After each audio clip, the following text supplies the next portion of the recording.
Bueno, pues estamos viendo la playa del Reducto con una imagen realmente impresionante porque de este año, que yo recuerde, de este año nunca la había visto tan llena. Y es que me estaba diciendo antes Sergio Calleja, precisamente, que es que se están acercando los que se conocen como la llamada marea de septiembre, que en Gran Canaria también se le dice la marea famosa del Pino por su virgen, porque coinciden con la Virgen del Pino, pero que aquí en Lanzarote realmente se le dice las mareas de septiembre. Don Sergio Calleja, buenas tardes y bienvenido a la nueva temporada de Café de Periodistas. Creo que la 13ª, si no me equivoco. Pues son muchos años, sobre todo gracias por volver a contar y confiar en mí para esta temporada. Se le ve muy moreno, ¿eh? Se ve que ha estado usted también ayuda el blanco que traje hoy, medio cubano. Vamos a saludar a Usoa Ibarra. Buenas tardes, Usoa, ¿cómo estás? Hola, ¿qué tal? Muy bien. Usoa, que tenemos que después soltarlo porque tiene que ir rápidamente a los informativos. Y Gloria Artile, que esta semana pues ha venido doble. Muy bien. Buenas tardes, Gloria, ¿cómo estás? ¿Bien? Muy bien, sí. Bueno, pues hablando de la actualidad política, ayer ya lo anunciábamos aquí, no hubo sorpresa en Tinajo y Jesús Machín ha sido elegido de nuevo, creo que es por quinta vez, si no me equivoco, por cuarta vez, pero ya sería la quinta ocasión si renueva posteriormente en las elecciones el mandato como alcalde. Ha sido elegido ahora como candidato a la alcaldía de Tinajo. Es el primero que elige Coalición Canaria. Vamos porque hemos ido, precisamente ayer por la noche hemos querido estar en lo que es la primera elección del candidato de Coalición Canaria, en este caso Jesús Machín. Coalición Canaria en Lanzarote ya cuenta con el primero de sus candidatos. La sede del partido en Tinajo acogía ayer por la noche la celebración de una asamblea extraordinaria en la que se decidió, con el 99% de los votos, que el actual alcalde, Jesús Machín, sea quien encabece la lista que optará a gobernar el municipio durante 4 años más. Machín explicó su forma de entender la política. Lo primero para mí son los vecinos, el atender al vecino, solucionar el problema al vecino, estar pendiente de él. Aquí en Tinajo no se da hora para atender a nadie. Cuando yo no estoy, se le coge el teléfono, bien se le llama o se va a la casa al vecino a ver al vecino. Y preocupándome de todos ellos porque es mi forma de hacer política. Y cuando veo a una señora o cuando veo a una señora en la parataxi y no está el taxi, cogerla en el taxi y llevarla a su casa, esa es la política que le gusta a la gente y creo que es lo que me ha apoyado a mí. Y mi forma de ser, porque reconozco que he cometido errores en mi vida, es dedicarle tanto tiempo a mi pueblo, que le he robado a mi familia, que le he robado pues a mi gente, y yo les pido perdón en ese aspecto, pero es que cuando estás en este sitio y estás de alcalde y te gusta tanto, tu familia es tan grande que es el pueblo, entonces por lo tanto te desvives por todo, ¿no? Jesús Machín habló también de sus principales objetivos para el municipio de Tinajo. Siempre quiero que Tinajo tenga la imagen de pueblo, pero con la comodidad que tiene cualquier, como la capital. Mi lucha es que haya aquí todos los servicios que pueda haber posibles, que ya prácticamente lo estamos consiguiendo poco a poco, y es lo importante. Al acto acudieron numerosos afiliados, así como importantes miembros de la ejecutiva de Coalición Canaria en la isla, como Migdalia Machín, Echede Eugenio o Jacobo Lemes. Culpó su ausencia porque creo que está de vacaciones fuera de la isla. De hecho, el presidente ahora accidental, en este caso Manolo, o provisional, no sé cómo se dice exactamente, es Manolo Cabrera del PIL. Del Partido Independiente de Lanzarote. Sobre la primera noticia sobre Jesús Machín, pues poca sorpresa, ¿no? Porque tampoco hay opciones a que no hay una persona. Un rum ¿De quién? Que dice que Antonio Morales, que sabe que ha sido siempre la otra cara de Jesús Machín, pues estaba intentando conformar, no sé si con él o con otro. Eso dicen, pero bueno, ciertamente Antonio lo niega y bueno, lo cierto es que salió con el 99% a la rumana casi, ¿no? Bueno, una cosa realmente espectacular y también tiene su lógica, ¿no? ¿A quién? Si no tienes alternativa tampoco lo hace. Y seguramente obtendrá muy buenos resultados en 2019 cuando sean las elecciones. Es que no es por nada, Sergio, y no sé si coincide conmigo, Usoa, pero realmente la oposición poco ha hecho también allí, ¿no? Sí, lo que pasa es que la oposición es residual, ¿no? Porque con las mayorías absolutas que ha ido encadenando Jesús Machín, poco margen de acción y de protagonismo pueden tener. De cualquier manera, bueno, el Partido Socialista y el PP de vez en cuando algo de ruido intentan hacer, ¿no? Acusando al alcalde de poca transparencia. Sí, pero muchas veces, cada vez que intenta hacer ruido después se le vuelve contra ellos, porque muchas veces, claro, es un pueblo que es muy complicado en el sentido de hacer oposición, hay que entenderlo así, lleva muchos años. Jesús Machín tiene unas características especiales a la hora de hacer política. Yo decía en el previo que es de los pocos políticos, los políticos cuando llegan a esos puestos normalmente pasan muchas horas en el despacho. Y Suso, yo creo que el despacho todavía no lo conoce. Conoce más la calle, está todo el día en la calle, si ve un papel se agacha a cogerlo, en fin, si ve que una farola no funciona, él mismo coge, saca el alicate e intenta arreglarla por la noche. Yo lo he visto una vez arreglando una farola ahí en La Vegueta. En fin, que es un alcalde atípico para este tipo de cosas, pero que en pueblos pequeños como Tinajo, pues la gente lo que busca al final es que le solucionen los problemas, ¿no? Perdón, porque yo sí le he visto detrás de la barra en un ventorrillo, lo que significa que, bueno, él cumple la promesa de estar próximo a los tinajeros. Yo lo he visto de detrás y también delante, porque delante también saca muchos votos cuando uno está delante de una barra. Yo creo que eso es la característica de un alcalde de un pueblo pequeño, se conoce a todo el mundo. Él es alcalde de sí mismo, como vecino de Tinajo, es decir, entonces eso es los pueblos pequeños. Como tienen esa cercanía también, que tiene su parte positiva y también su parte negativa, como todo, no son como las grandes ciudades que de alguna manera también se habla de ese voto cautivo, ¿no? No en este caso, sino en general, cuando son tan pequeños los pueblos, pues el qué dirán, todo el mundo se conoce, todo el mundo sabe quién vota a quién, o sea que no es tan fácil, pero también es verdad que ha estado aguantando mucho tiempo con mayoría absoluta, significará que la gente tampoco es tonta, que las cosas pues las habrá hecho más o menos como ha querido el pueblo. Y de hecho, Gloria, ocurre una cosa que es lo que demuestra lo que está diciendo Gloria, que hay gente que vota a Jesús Machín a la alcaldía y luego al Parlamento o al Cabildo vota a otra formación que no es Coalición Canaria, lo cual quiere decir que es un voto propio no es tan ideológico. Pero teniendo además el peso político que ha tenido y tiene Jesús Machín dentro de Coalición Canaria, es curioso que haya sido uno de los pocos alcaldes al que no le escucho decir quiero hacer doblete. Él quiere estar en su pueblo y dedicar las 24 horas a Tinajo. Siempre lo ha criticado lo del doblete, además. Él no le gusta. Muy claro, sí, siempre... no, es que le gusta mucho ser alcalde. O sea, hay que tener muchas ganas de ser alcalde. A mí, por ejemplo, ser alcalde de un pueblo, a mí la verdad es que no me gustaría, pero es verdad que... Y tienes que estar en la calle saludando a todo el mundo. Oye, que no, es que es 24 horas. Ser alcalde de un pueblo es 24 horas, no es como, uno que se va a las 3 de la tarde y ya está. Una pesadilla. No, y por eso Suso, que está 24 horas... Pues precisamente por eso la gente, yo creo, mi teoría es, y vamos, no creo que sea muy novedosa, es que simplemente la gente vota en los pueblos pequeños a quienes le resuelven problemas. Es decir, si usted y todos vivimos en una calle o en un municipio, oiga, yo a mí me gusta que cuando tengo un problema en mi calle o a los alrededores llame al ayuntamiento y se lo resuelve. No, y otra cosa. Y si encima es el alcalde quien te lo resuelve... Pues y otra cosa, que una mayoría absoluta da mucha estabilidad y se pueden hacer muchas cosas. Después te podrán gustar más o menos, pero es que es muy evidente la diferencia. Pasa también, por ejemplo, con Teguise y con otros sitios. La mayoría absoluta siempre te da un plus, evidentemente, para poder hacer cosas y que se vean, ¿no? Bueno, y hablando de problemas y de solucionar los problemas, en cambio, en Arrecife las cosas pues están más complicadas. La verdad es que no se puede comparar Tinajo con Arrecife, no solo ya porque es una ciudad que nunca ha terminado realmente de cuajar, nunca. Y además, pues no hemos tenido buena suerte tampoco con los gobiernos que nos han ido... que han ido pasando. En este caso ahora queremos ir a lo que se llama el Parque Industrial de Arrecife Puerto, o Puerto Arrecife, para que lo conozca todo el mundo. IKEA, denunciábamos, si no me equivoco, el martes, vertidos que nos enviaban gente de allí, comercio y comerciantes de esa zona, vertidos que se vienen produciendo desde hace 6 meses, cada 3 o 4 semanas se vuelven a reproducir en el alcantarillado, mal olores, y también el espectáculo de ver cómo sale un chorro del alcantarillado. Es una urbanización, para que todo el mundo lo sepa, que se entregó al ayuntamiento en 2013, hace 5 años, y el ayuntamiento es el responsable de lo que ahí suceda. Es decir, en este caso no es Canal Gestión porque no se le ha cedido las competencias a Canal Gestión. Hemos enviado en directo, está ahí nuestra intrépida reportera, Demelsa Viña. Buenas tardes, Demelsa. Buenas tardes, Jorge. Como bien dice, efectivamente me encuentro en el polígono industrial de Arrecife y claro que sí, la verdad es que hay mal olor, Jorge, todo hay que decirlo, porque desde el pasado lunes, como podemos comprobar, esto está así.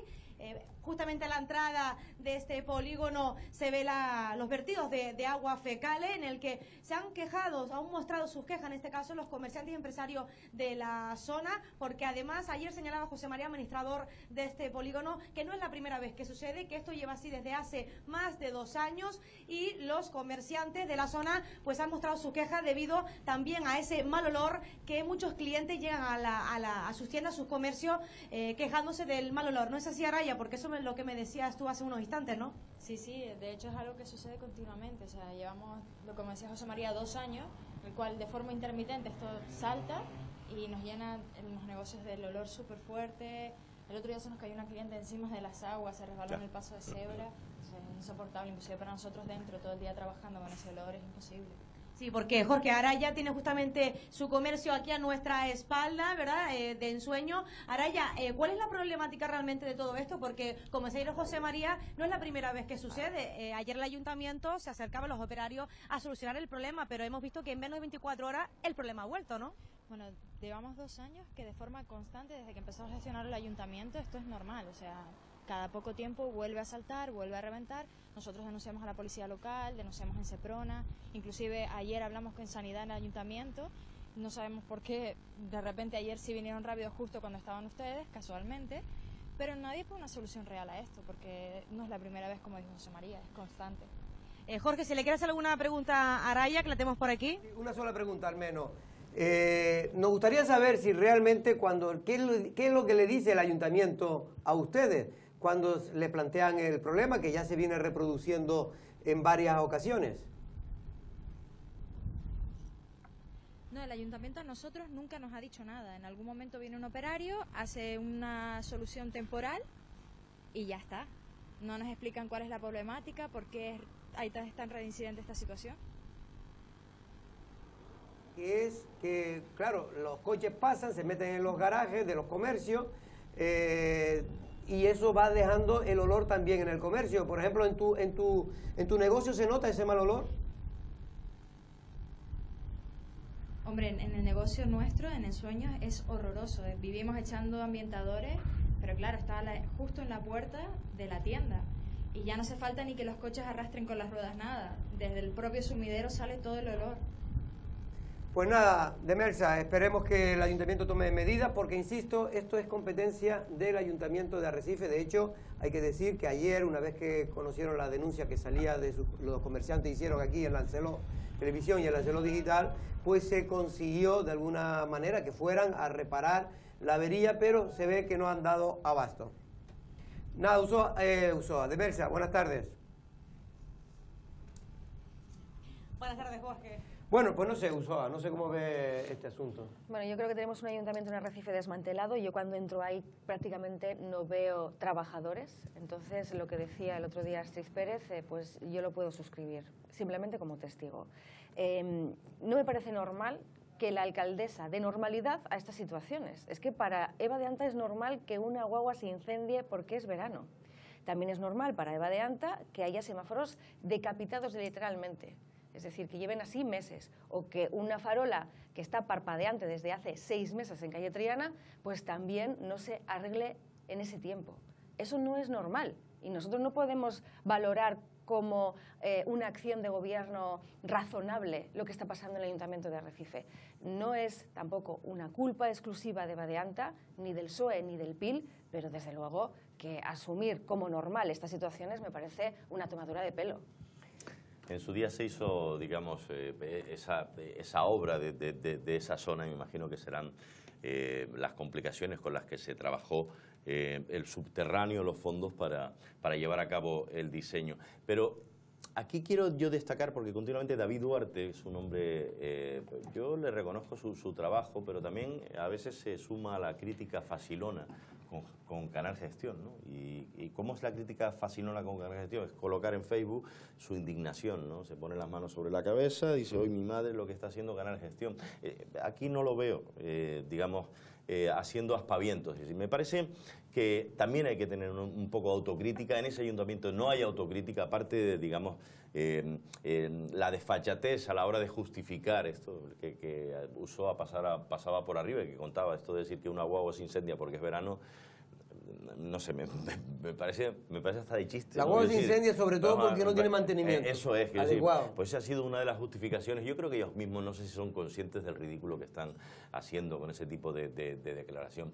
Miren, ahí donde Araya está hablando, que es que ella vende colchones, en este caso sé que es una tienda de colchones, además, fíjate tú ir a comprar, Gloria, colchones con el tufo ese. Y lo decimos claramente, pero no solo colchones, es que se vende alimentos.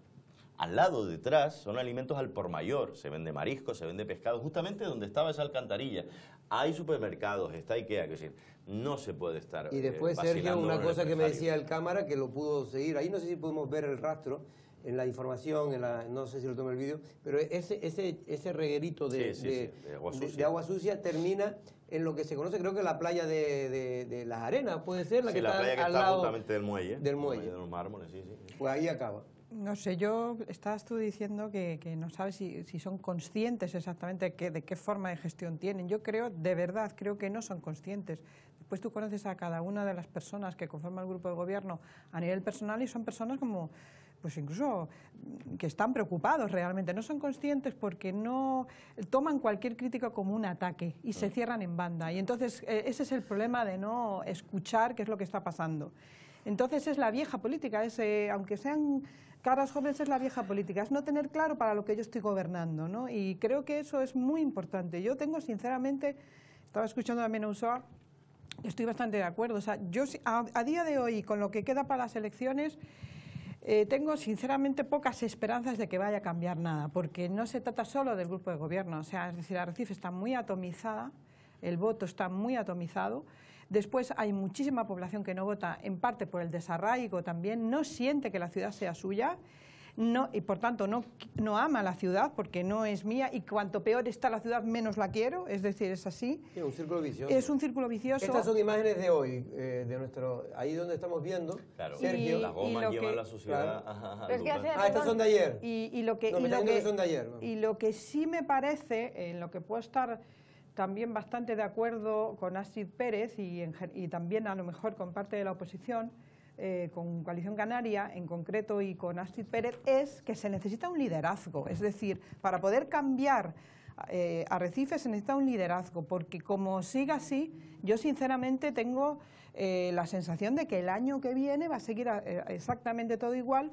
Y es verdad, Jorge, que esto lleva muchísimos años, pero ¿qué pasa? Que también esa reflexión nos induce un poquito a una especie de resignación. Oye, Arrecife tiene 60.000 habitantes, podría perfectamente funcionar, y yo creo que los primeros que tienen que creer en ellos mismos son los propios políticos que están ahí. Sobre todo, ¿qué misión tengo yo? Porque evidentemente tienes un sueldo que, gracias a Dios, es superior al del resto de los mortales o al de la media, y con eso que estoy haciendo tengo que devolverlo a la ciudadanía de alguna manera. Entonces, Es que yo creo que hay una mezcla explosiva de que un ayuntamiento ya lastrado por falta de eficacia desde hace muchos años, por una plantilla de trabajadores que tampoco vamos a decir que es la mejor de todas, y también desilusionada muchas veces por las inestabilidades que han habido en ese ayuntamiento.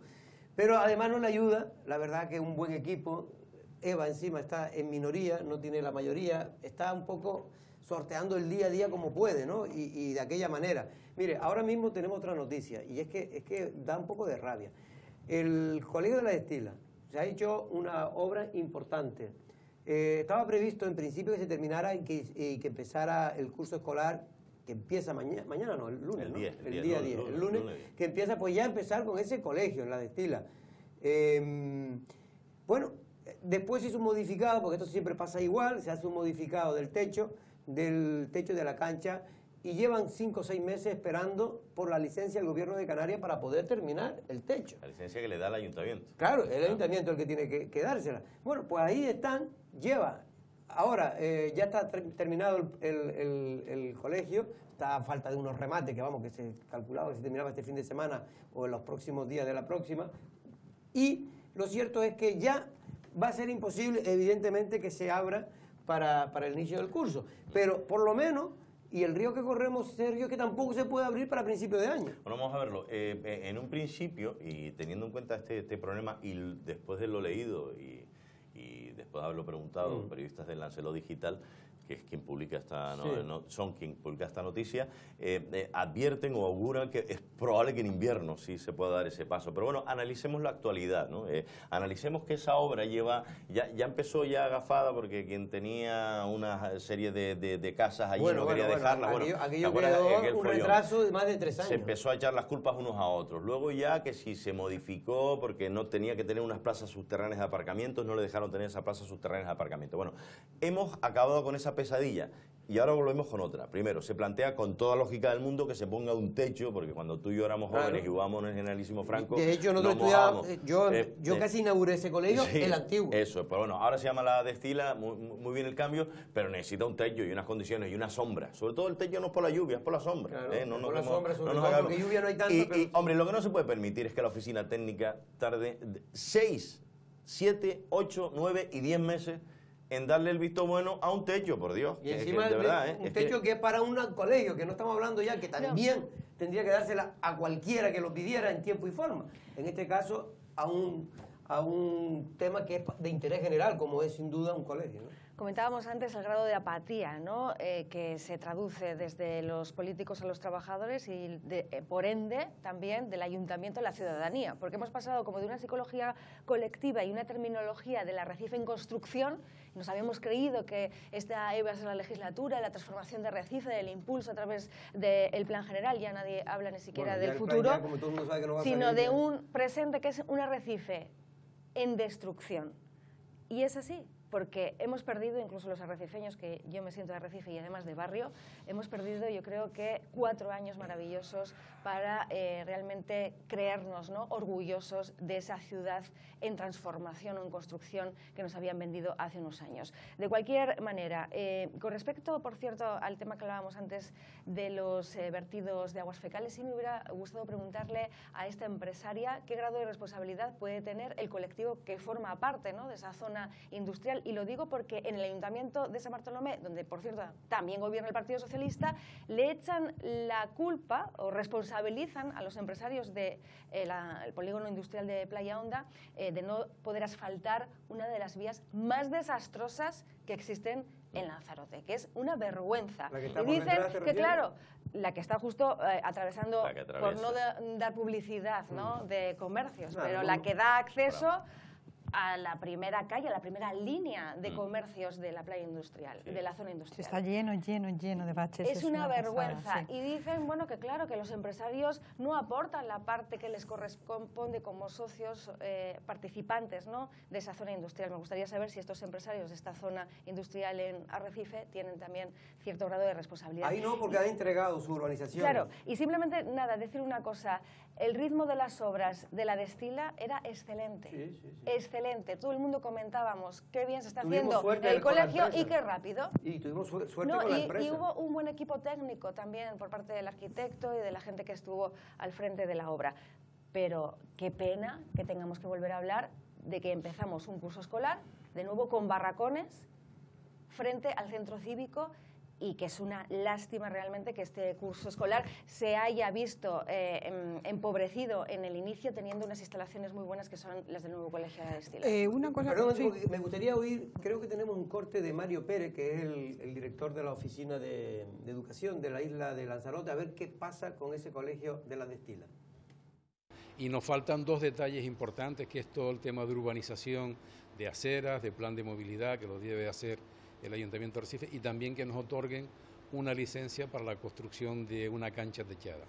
Nosotros pensábamos iniciar el curso ahora en septiembre, pero bueno, no va a poder ser así. Esperemos que, como mucho en Navidades, pues podamos tener esas obras culminadas por parte del Ayuntamiento de Arrecife. Bueno, y mientras esto ocurre, es decir, porque estamos en la parte, digamos, no es que queramos echarle la culpa al Ayuntamiento, ni a Eva de Anta directamente. Lo que yo digo es que no puede ser que haya un ayuntamiento, alguien tiene que tener responsabilidad, alguien tiene que asumir responsabilidades, porque si el ayuntamiento corresponde a hacer el plan de urbanización de la zona, las aceras, la farola y la accesibilidad a ese nuevo colegio, una vez que se ha hecho la obra, y además tiene que dar la licencia para que se pueda terminar de construir el colegio con la cancha, el techo de la cancha, pues no entendemos cómo ha pasado 5 o 6 meses y todavía ni siquiera se le ha dado. Que por cierto... Que es un techo, señores, que no estamos hablando de aquí de hacer un edificio, es simplemente un techo. De todas maneras, ahondando un poco en lo que estábamos hablando antes, es que tiene una solución muy complicada el Ayuntamiento de Arrecife, porque el tema del personal Concretamente, además, en el Ayuntamiento de Arrecife es especialmente grave. Lo estaban hablando ustedes el otro día de que se han creado ya una serie de vicios y efectivamente es muy difícil. Pero date cuenta que Arrecife los votos mayoritariamente los sacas precisamente derivados del personal. ¿Por qué? Porque la mayor parte de Arrecife no vota. Entonces es muy complicado. Y no es por lanzar una lanza a los políticos, pero realmente, si yo me pongo en contra de toda esa gran masa, que son los que van a votar, porque es así, la mayor parte de la gente, creo que lo importante es también tratar de movilizar el voto de aquellas personas que no siendo de aquí puedan, porque es que si no es imposible, ¿qué vas a poder hacer? Yo creo que si la culpa de que si hay trabajadores así, como off the record te cuentan los políticos, porque todos los políticos te lo cuentan, el que está gobernando es el que tiene que ponerlo firme. Y poner, si es la culpa es de los trabajadores, tiene que ser el político el que los ponga firme, como en una empresa es el jefe el que tiene que poner firme a los trabajadores si no trabajan. No es solo la culpa de los trabajadores, ni mucho menos, aquí es todo un conjunto de multifactorial. No, digo porque el grupo de gobierno, o de récord, no lo dicen, pero siempre achacan a los trabajadores la culpa de que se retrasen las cosas, de que se han hecho mal. Algo de razón podrá tener, pero oiga, ustedes son el grupo de gobierno. Por eso se necesitan liderazgos. Una oferta pública de empleo e ir, digamos, oxigenando ese ayuntamiento con la entrada de verdaderos profesionales e ir también, bueno, pues reubicando a esta gente a través de una relación de puestos de trabajo. Lo que no se puede hacer es decir, bueno, es que claro, la ley de contratación que no la hago yo, sino el gobierno en su momento del Partido Popular, pues ha hecho que este ayuntamiento se hunda más. Es que esa no es la respuesta de alguien que aspira además a repetir como alcaldesa. Es que se necesita valentía y en mi opinión se necesita alguien que esté 4, 8 años y que después se largue de aquí porque no le van a votar ni Dios. Así de claro. Bueno, por cierto, que el Cabildo de Lanzarote pues siempre tiene que echar una mano y está bien, lo echa a todos los ayuntamientos de la isla y al de Arrecife todavía más, porque lo necesita. Y en este caso pues ha hecho cargo de la limpieza de la famosa garcilla o garza boyera que se encuentra en este caso en lo que era el antiguo cementerio, ¿no? San Román, al lado de la playa del Reducto, al lado de la estación de guagua. Y bueno, pues eso se ha hecho cargo de la limpieza de esa zona. Recuerden que ahí en esa zona se planteó en un principio hacer una especie de parque. No sé qué motivo, creo que lo motivó porque alguien dijo que se hubiese faltado respeto a los fallecidos, a los que estaban enterrados ahí, una auténtica, desde mi punto de vista, una barricada. Pero bueno, y finalmente, de manera inteligente, el problema que tuvimos con este tipo de aves en el Parque Viejo, pues las trasladamos allí, no sé cómo lo hicieron los biólogos, con una serie de jaulas que se colocaron en esa zona y allí se colocaron. Entre otras cosas, Sergio, me decía uno en plan irónico, dice, hombre, es que se cargaron primero el parque. Sí, el parque, ¿te acuerdas las brocarias que había allí? Que eran se las cargaron y entonces pues no le quedaba otro sitio que ese. Y entonces, bueno, pero se ha acertado, yo creo que se ha acertado, se ha conservado a esas garzas que aunque son aves que han colonizado porque no son de aquí, pero es verdad que en cualquier caso ahora están extendidas por todo Lanzarote, pero residen, el 90% residen ahí, en ese parque, hay unas 500, 600... Sí, que se mueven entre, digamos, el vertedero y esas zonas. Famara un poco también. Famara también llegan y tal, Bueno, pues vamos ahora con el invitado. Tenemos a Antonio Salazar, que es un economista, en este caso director de la revista económica de Canarias, La Gaveta Económica. Con él vamos a hablar un poco de cómo está Canarias económicamente, de cómo ve él la economía, si cree que Canarias va mejor, va peor. De todo esto hablaremos con Antonio Salazar.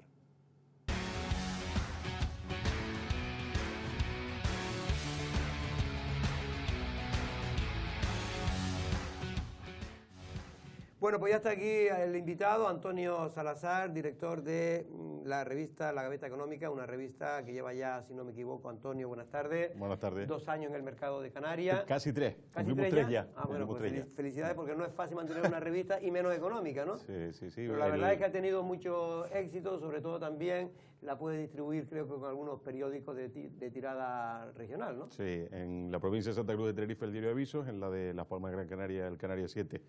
Y vamos a cumplir ahora 35 números, que son probablemente 33 más de lo que la gente pensaba que íbamos a estar en el mercado. Lo digo porque es muy complicado y más el formato de papel, ¿no? Se ha complicado mucho la situación para toda la prensa, en este caso mundial, no solo ya estamos hablando de pero vamos, del mundo moderno, toda la prensa escrita en papel, pues se ha complicado mucho los números. Antonio, a mí me gustaría, porque antes de nada, la gente muchas veces no sabe la importancia que tiene o no que una comunidad cuente con sus presupuestos aprobados en tiempo y forma. En este caso, Canarias no se sabe si se va a poder aprobar porque tenemos un gobierno en minoría de coalición canaria. En este caso parece que el Partido Popular está dispuesto, al menos lo que he podido leer, que si se asumen ciertas reivindicaciones, sobre todo relacionadas con la bajada del IGI, pues estarían dispuestos incluso a apoyarlo. ¿Tú crees que se llegará a esto y es bueno que se bajen los impuestos? La última parte sí, siempre, incondicionalmente y por cualquier razón. Claro que hay que bajar los impuestos y hay que bajarlos mucho. Pero usted sabe que hay gente que considera todo lo contrario, ¿no? Sí, particularmente los que viven de los impuestos. Claro. Vamos, también tiene cierta lógica. Los que viven de los impuestos considerarán que hay que subirlos, ¿no? Yo creo que es importante que se bajen los impuestos. Y luego, en cuanto a la primera parte de la pregunta, que también es muy relevante, la importancia de contar con un presupuesto. Hay que decir que el próximo año es un año electoral y que a mí me parece que cualquier restricción que se haga a los gastos añadidos propios de un año electoral, a lo mejor resulta que no es mala cosa. Y a lo mejor no es una tragedia que el próximo año no haya un presupuesto, sino prorrogado el de este año. El actual. Con lo cual, simplifiquemos también las cosas, que esto le gusta, ese teatrillo es muy propio. Es decir, que si no se aprueban los presupuestos tampoco va a ocurrir nada raro. Gobiernas con el que tenías prorrogado. Que también puede ocurrir esto a nivel de España. Efectivamente. Y, hombre, lo que no sé si le alcanzaría a Pedro Sánchez como aspira a llegar al año 2020 con 2 presupuestos prorrogados que encima no son los que él elaboró. Sería complicado, pero vamos, dentro de la técnica presupuestaria sería posible. A mí me gustaría una cosa, porque, y ya dejo a mis compañeros, en este caso lo que se llama la deuda pública, ¿no? Sigue creciendo la deuda pública en este país, en casi todas las comunidades, a pesar de que se ha corregido el déficit, pero la gente cree pero seguimos gastando más de lo que ingresamos, ¿no? Que mucha gente Yo con lo que discreparía un poquitito nada más es con la idea esta de que se ha corregido el déficit. El Estado sigue gastando más de lo que ingresa. No, por eso estoy diciendo que se sigue gastando más, pero se ha Lo corregido, que pasa, me refiero que antes gastábamos más todavía. Claro, es que antes no se cumplía con los criterios de la Unión Europea y ahora este año parece que le hemos ido a decir a la Unión Europea que si no le importa que nos ajuste un poquito para poder cumplir. Siempre estamos pidiendo un poquito más, sí, ¿no? Claro. Que gastar un poquito más. Sí. Pero ¿esto qué es a lo que conduce? Porque yo te he oído alguna vez que esto no es nada bueno, que la gente cree que porque se invierta, te pone que para invertir más en educación y en sanidad, pero realmente al final te complica. Este es un tema bien interesante. A lo que te conduce necesariamente a impuestos o a deuda, o a seguir prolongando en el futuro las deudas. Los estados normalmente no amortizan la deuda. Va creciendo y entonces va tomando menos importancia el carácter de la deuda, ¿no? Entonces, eso bueno, no amortiza, pero España dedica, si no me equivoco, y estoy hablando de memoria, 200.000 millones de pesetas para pagar todos los años la deuda pública que tiene. 200.000 millones es peor, de euros. De euros, perdón. Sí. No, 200.000 millones de pesetas sería asumible, yo firmaba. Eso ya no hay problema. He escuchado esta mañana, no sé, corrígeme si me equivoco, que Cataluña es la tercera región europea que tiene, donde la deuda pública son 80.000 millones, una cosa exagerada, que es el 110% de su PIB, y que sin embargo Canarias, creo que la primera era Madrid, dentro de España, ¿no? Es la que menos debe, y entonces, claro, me parece lógico que no se aplique entonces el mismo rasero a todas. ¿Para qué hemos hecho entonces todo lo que hemos hecho? Buena pregunta. Lo que pasa es que yo iría un poquito más allá. Y aquí hay un mal en origen, que es que hemos montado un sistema bastante complejo, donde el principal problema, a mi juicio, es que aquel que gasta no es el que ingresa. Entonces ingresa Madrid, pero gastan las comunidades autónomas. Y además, cuando vas a decirle, mire, que usted no puede gastar, se rebelan. Y entonces al final es quién tiene mejor contacto, a veces solo por vínculo de partido. Es que esta comunidad es del PP, pues entonces cuando gobierna el PP le permiten. Esto es lo que no podría seguir pasando. A mi juicio, una de las soluciones que tendríamos, a ver qué le pone el cascabel al gato, es vincular ingresos y gastos. Que cuando usted diga a la gente, mire que voy a hacer, Comunidad Valenciana, por ejemplo, un circuito de Fórmula 1. Sí, muy bien. ¿Y usted dónde piensa pagar eso? Ahora tengo que subir los impuestos a los ciudadanos. Ah, pues mire, usted mismo, ¿no? Hágalo.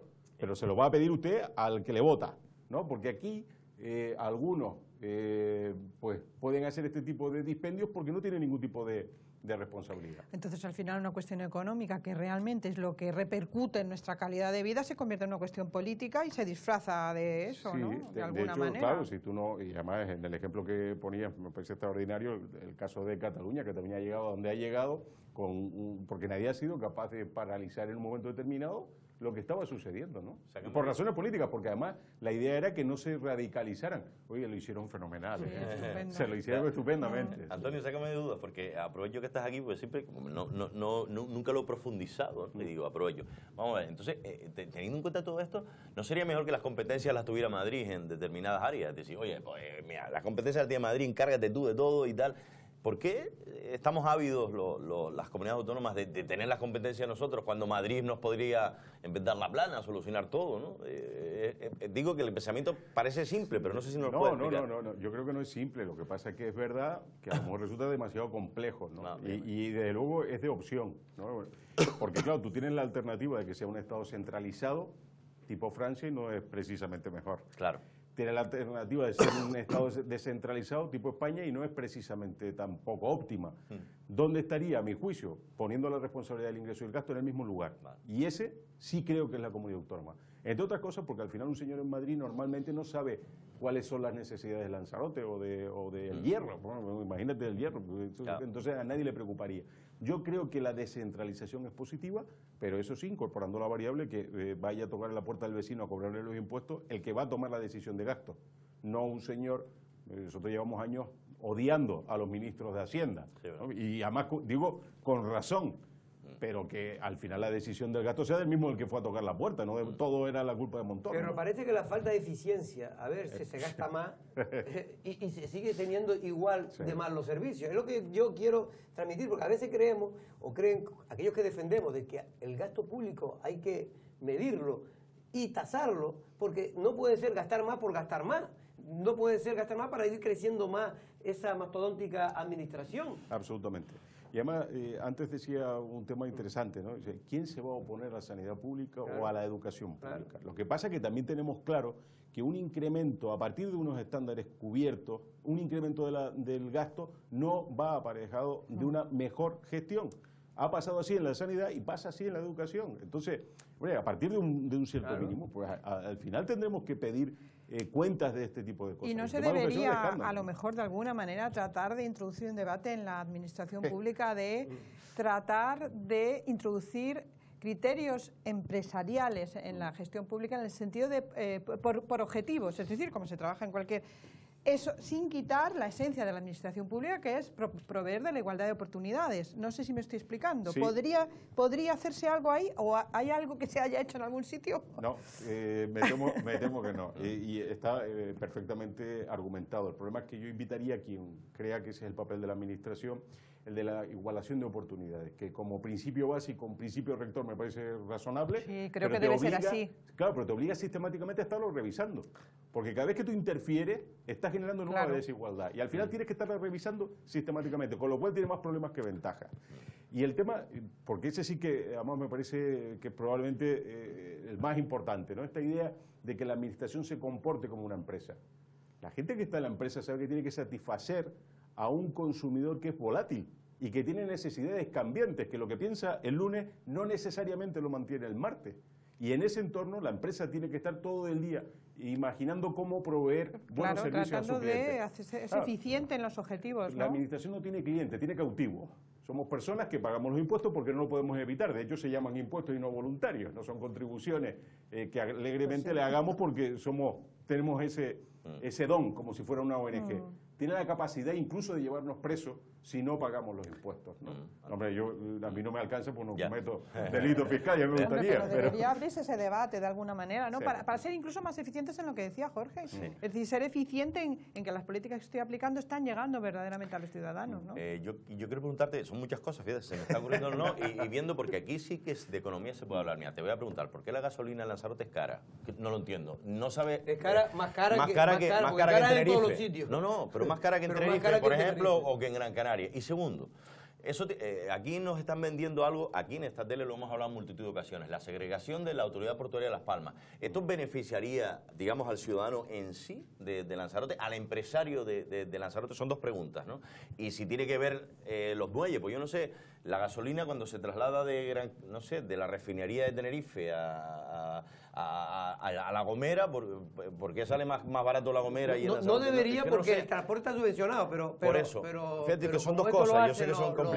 Pero es verdad que eso lo hacen transporte, que creo que son transportes que tiene DISA y que ellos mismos lo gestionan directamente. No sé exactamente cómo es el asunto. Yo desconozco cuál es la razón. También creo que parece razonable que si tú tienes que incurrir en un gasto adicional, eso se repercuta en el precio. Claro, sí.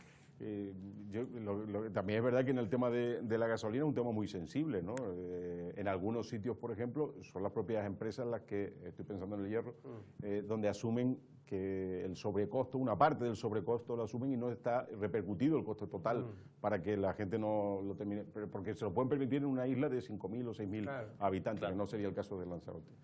Eso por un lado. El tema de la autoridad portuaria también, el tema de si se cree en una autoridad centralizada o es mejor que sea descentralizada. A mi juicio, el que está en Lanzarote va a saber mucho mejor lo que le conviene que el que está en Las Palmas, que es lo que le conviene al señor de Lanzarote, ¿no? Hombre, y a veces no es por nada, y usted que viene de una isla grande, si se pero puede no lo puedo evitar. Pero no, digo porque siempre es normal, que no es porque lo hagan, yo siempre lo digo, ustedes creen que los canariones son malos y que nos quieren fastidiar, que nos quieren quitar nuestro dinero. No, es normal, si fuéramos nosotros los grandes, haríamos lo mismo que ellos nos hacen a nosotros. Pero tiene toda la lógica que tú, desde el sitio más pequeño, quieras gestionarlo, porque creo que tú eres, por esta idea que decíamos antes de los criterios empresariales, el que está más cerca del consumidor es el que va a interpretar mejor las necesidades del consumidor. Un señor en Las Palmas pues probablemente no puede tomar ese tipo de decisiones. Y siempre se producen políticas paternalistas. Cuando nos dan algo, pues parece que no nos dan porque, bueno, pues para que nos callemos, ¿no? Sí. Y no porque realmente tengamos necesidad de crear, porque usted sabe que alrededor del puerto se crea mucha economía. En Las Palmas de Gran Canaria prácticamente el 33% de la actividad económica la genera o en torno al puerto de La Luz. Casi todo tiene que entrar por el puerto, o sea, tiene toda la lógica del mundo, ¿no?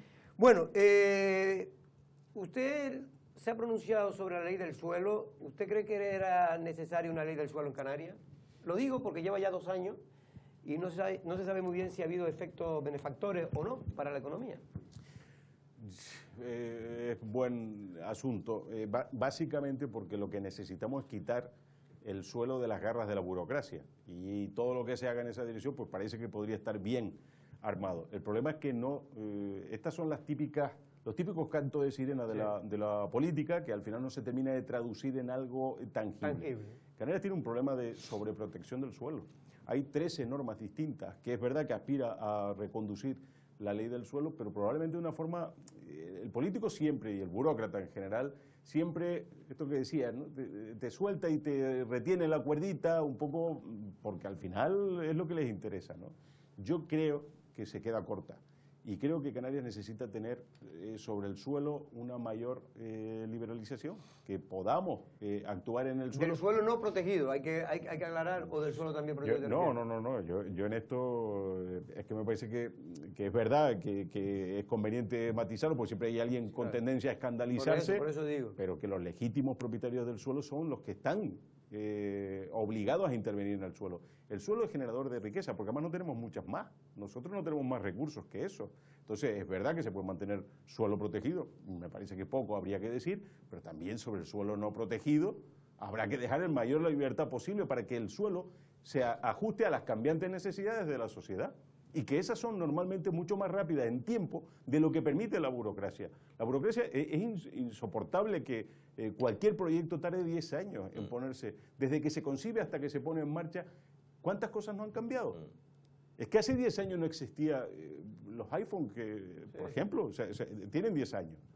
¿Qué cambió con el iPhone? Todo. Pues es probable que a lo mejor algunos negocios que se idearon previos a la irrupción del iPhone hoy no tengan ningún sentido.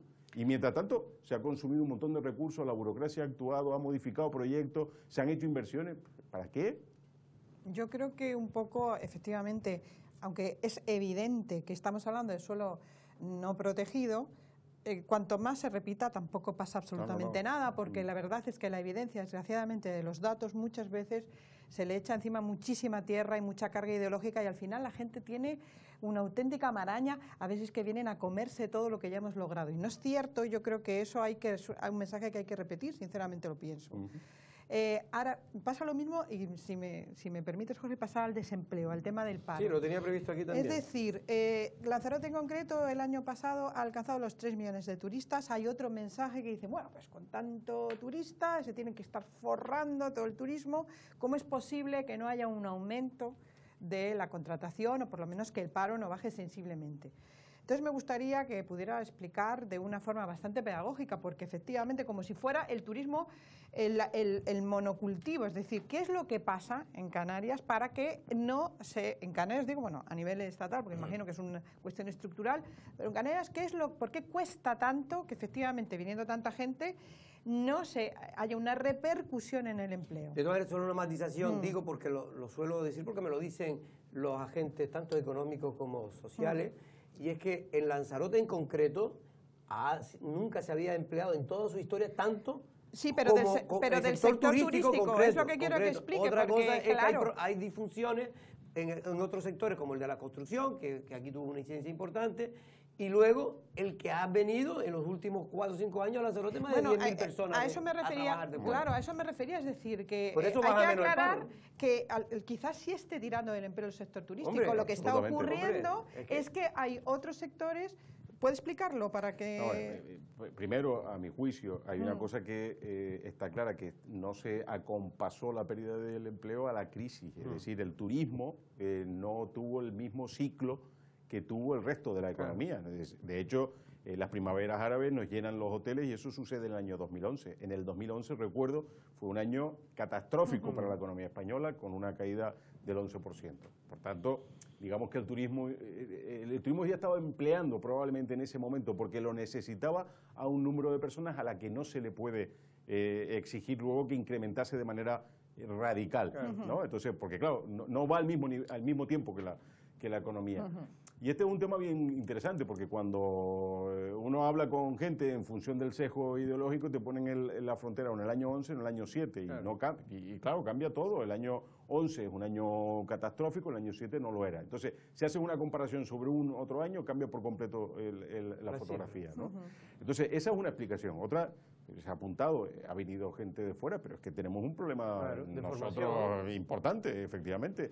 Aquí siempre hay que recordar una cosa, y que yo la traigo a colación cada vez que se habla del tema educativo. En el año 95, en Canarias, el gobierno de entonces quiso dedicar 1.000 millones de pesetas, 6 millones de euros, a contratar profesores nativos para que los niños pudieran aprender inglés. Se lo cargaron los sindicatos educativos y, por cierto, la Consejería de Educación de entonces, ¿no? No querían que eso se produjera. Y eso para mí sí me pareció uno de los disparates mayores. Pero es que 23 años después seguimos en las mismas, seguimos diciendo que es que tenemos que potenciar el inglés en las aulas. Oiga, mire, es que hemos desperdiciado, hemos mal empleado recursos durante todo este tiempo. Es que esas son las cosas que... El inglés es importante ya en todo el mundo, pero... pero ya en Canarias, vamos, es que y en islas turísticas no le digo, la sensación de que se lucubra, tenemos muchísimas intenciones, se crean muchas leyes, pero de ahí a pasar a la realidad, que es lo que realmente a los ciudadanos nos beneficia en calidad de vida, no se pasa. Entonces, ¿cuál es la solución para un economista? Claro, o sea, ¿qué hay que hacer ahí? Bueno, un matiz, siempre salto, yo no soy economista, yo soy periodista, pero es verdad que dirijo una publicación económica y reconozco que es una cosa que disfruto enormemente, ¿no? No hay soluciones mágicas y deberíamos desconfiar porque últimamente vemos medio mundo lleno de gente que se presenta con soluciones mágicas. En un caso Donald Trump, en otro Pablo Iglesias. Es decir, los extremos tienen este tipo de cosas, que hay siempre alguien que viene con un discurso más o menos llamativo y diciendo que ellos tienen una solución para los problemas. Y no hay soluciones mágicas, ¿no? Y esto es bueno saberlo porque no se las podemos otorgar desde la... Por desgracia no hay soluciones mágicas. Bueno, no estoy seguro. Bueno, me gustaría, no sé, desde Tenerife, Antonio, tú que sueles también leer la prensa regional y la prensa también de Lanzarote, ¿cómo se ve una isla como Lanzarote, que bueno, hace 40 años pues era una isla realmente dedicada al sector primario, tanto al agrícola como al pesquero, pero que en los últimos 15, 20 años pues se ha convertido en una isla de sector servicio, concretamente del turismo, ¿no? Primero habría que decir que todas las sociedades civilizadas a medida que lo van haciendo, van abandonando el sector primario para dedicarse a los servicios. Probablemente, también es verdad que, por lo que antes comentábamos, tenemos la visión de que el sector servicios es exclusivamente el turístico. Sí. Hombre, existen servicios financieros a los que nosotros hemos renunciado y tantísimos otros campos en los que podríamos ser mucho más potentes y a los que no le hemos prestado jamás atención, ¿no? Dicho eso, me parece que no es malo per se que la dedicación a los servicios, antes al contrario, pienso en Singapur y pienso en una industria profundamente, en una economía profundamente terciarizada. Pero pienso que ellos tienen industria y tienen otro tipo de cosas. Y piensas en otros muchos países y volvemos a encontrarnos lo mismo. Lo anormal es que una sociedad avanzada tenga un sector primario muy potente, ¿no? Puede ser, además, puede ser muy eficiente en el punto de vista económico. Pienso en el caso de Nueva Zelanda, donde al final la agricultura y ganadería viene a suponer el 3% del PIB.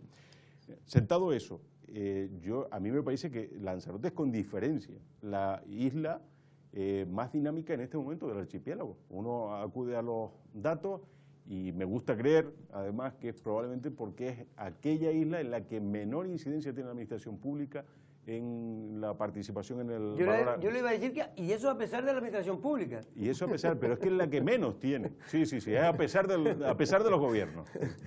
Bueno, no sé si quieres hacer ya, porque estamos ya terminando nuestro tiempo, nos quedan 4 minutos. Y por curiosidad, como tenemos aquí al continente africano cerca, y yo siempre he oído hablar lo mismo, ¿no? Deberíamos mejorar las relaciones con Marruecos y tal. Que a mí me parece fantástico. Marruecos tiene un turismo y es un país grandioso y con mucho potencial, ¿no? Sí veo, por ejemplo, una compañía aérea como Intercanarias que nos une y tal. Las marítimas, al menos las de pasajeros convencionales, no logramos arrancar. ¿Valdría la pena ese tipo de economía, de movimiento, de ese tipo de pasajeros? ¿Estamos lo sucientemente relacionados con Marruecos como para ayudarnos mutuamente? Y en general con el continente africano, ¿no? Bien decías, ¿no? Lo de estas cosas que siempre llegamos oyendo. A mí me hizo mucha gracia porque hace unos días he estado en una entrevista también y estaba el presidente del gobierno y le decían... mejoremos la calidad del turismo bajando el número de... Y está todo el mundo de acuerdo en la mesa, pero ¿cómo se puede estar en desacuerdo con eso? Claro, es el óptimo. Mejorar las relaciones con África, claro. ¿Deben hacerlo las empresas? Por supuesto, deben ser ellas básicamente quienes lo hagan, porque normalmente no hay ningún político que hable de África y se juegue su dinero. Las empresas sí. Algunas se creen el discurso de los políticos, vamos, allá cada uno con las creencias que quieran tener, pero este es parte del problema. Ir a África hoy lo puede hacer, ¿viste? Porque es una cosa que se cobra sobre la marcha. Sigue habiendo un grave problema de inseguridad jurídica, no tanto en Marruecos, que en ese sentido es Suiza comparado con lo que hay de ahí para abajo, ¿no? Pero sigue habiendo un problema serio con África, de seguridad jurídica básicamente. Y las empresas no se montan, no son ONG, claro, no están diseñadas para perder pasta. Para mí la mejor demostración es que si no hay un tráfico regular de pasajeros marítimos, porque no hay ninguna compañía dispuesta a afrontarlo. Y no lo hay porque no hay negocio. Entiendo. Si lo hubiera, estaría alguien dispuesto a hacerlo. Pero también no hay, yo no quiero meter, pero en fin, cierta intencionalidad del gobierno central de que Canarias y Marruecos no tengan buena, en fin, sintonía económica. ¿Cree que eso es más una...? No lo sé.